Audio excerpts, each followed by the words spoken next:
મોટી અસર જોવા મળી છે। ભાયલી વિસ્તારમાં રહેણાંકની પરવાનગી મેળવીને કોમર્શિયલ સ્ટ્રક્ચર ઊભું કરનારા તત્વો સામે કોર્પોરેશને લાલ આંખ કરી છે।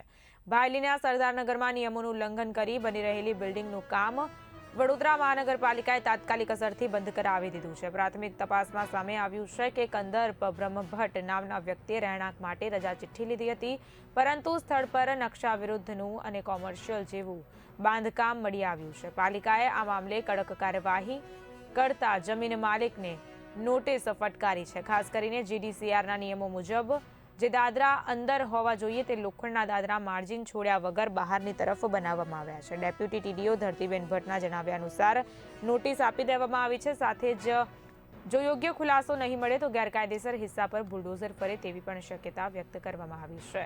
વડોદરાના ભાયલી રહેણાંક વિસ્તારમાં ગેરકાયદેસર કોમર્શિયલ બાંધકામ કરવામાં આવ્યું હતું, જે સામે કોર્પોરેશને માલિક સામે લાલ આંખ કરી છે। સાથે જ નિયમોનું ઉલ્લંઘન કરી બની રહેલ બિલ્ડિંગનું કામ વડોદરા મહાનગરપાલિકાએ તાત્કાલિક અસરથી બંધ કરાવ્યું છે।